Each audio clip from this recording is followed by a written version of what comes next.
So, what happens to everything you've worked for when you're gone if you don't have a will? Well, here in the UK, the answer can be a complete financial nightmare for the people you leave behind.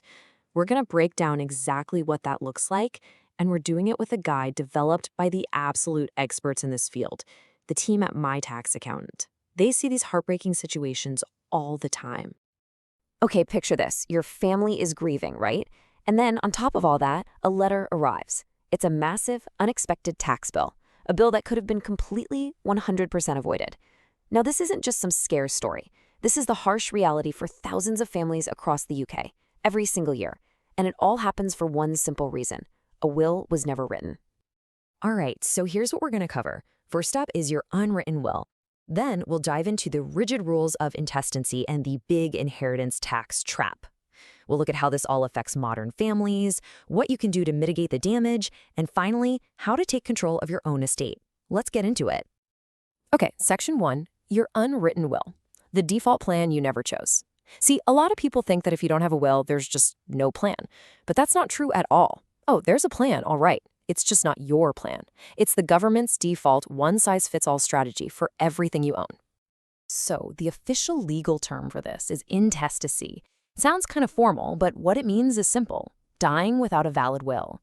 And when that happens, you lose your voice.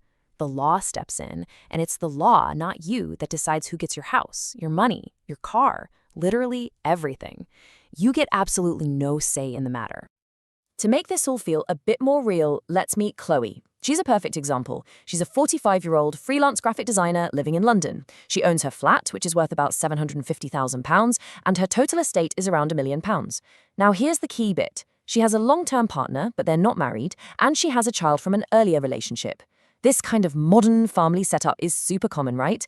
But as you're about to see, it's a perfect storm when it comes to the rules of intestacy. All right, let's get into the nitty-gritty. Section 2, the rigid rules of intestacy. Who really inherits? So, what are these rules? When the government takes the wheel, who actually gets everything you've worked for? Honestly, the answer might not just surprise you, it might really worry you. The law has this incredibly strict pecking order. It's not flexible at all. First in line is always a spouse or civil partner, then your children or grandchildren, after that your parents, then siblings, and so on down the list. There is zero room for interpretation. And what happens if they can't find anyone on this list? Well, believe it or not, everything you own goes to the crown. It's called bona vacantia, which basically means ownerless goods. Your entire life's work just handed over.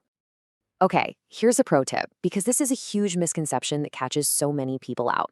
Most people just assume, I'm married, I have kids, so my spouse will get everything automatically, right?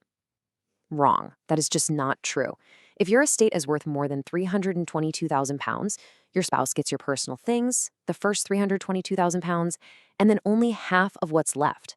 The other half, it goes straight to your children.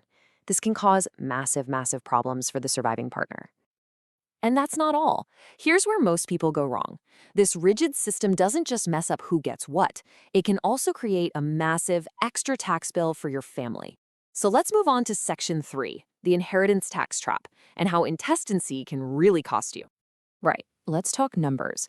For the 2025/26 tax year, everyone in the UK gets a standard tax-free allowance called the nil-rate band. That's £325,000, pretty straightforward.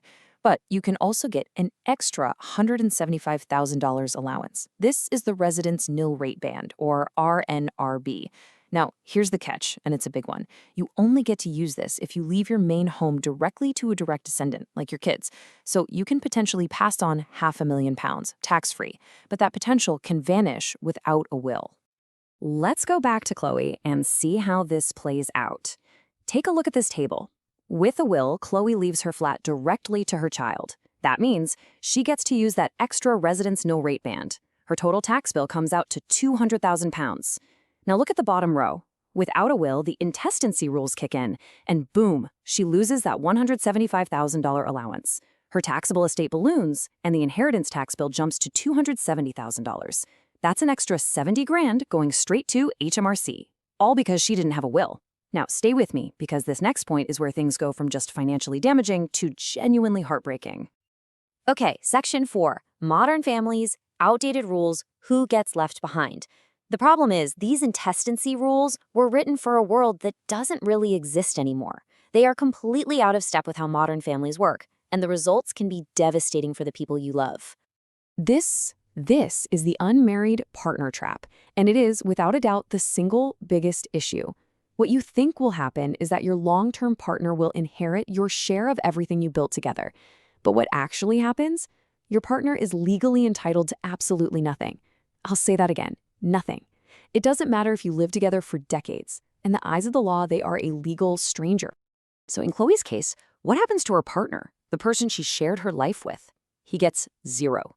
Her entire estate, £1 million, including her share of the home they lived in, goes straight to her child from the previous relationship. Her partner is left with nothing. He has no claim, no rights, nothing. It's just devastating.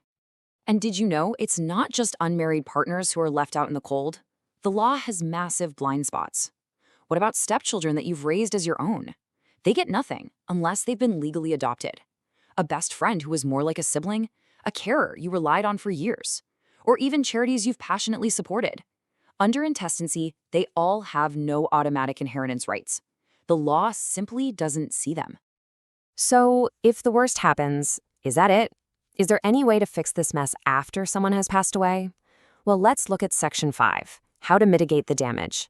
There is one potential post-death solution, but it's complicated. It's something called a deed of variation. And what this does essentially is it allows the beneficiaries to get together and rewrite the rules after the fact. They can legally agree to change who gets what, maybe to be more tax efficient or, crucially, to provide for someone who was completely left out, like Chloe's partner.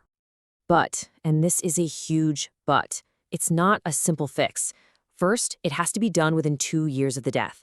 And here's the real killer. Every single beneficiary who is affected by the change has to agree. If just one person says no, it's off the table. So in Chloe's case, her child would have to willingly agree to give away part of their inheritance to their mother's partner. You're putting them in an impossible position, relying on their generosity at the worst time of their life.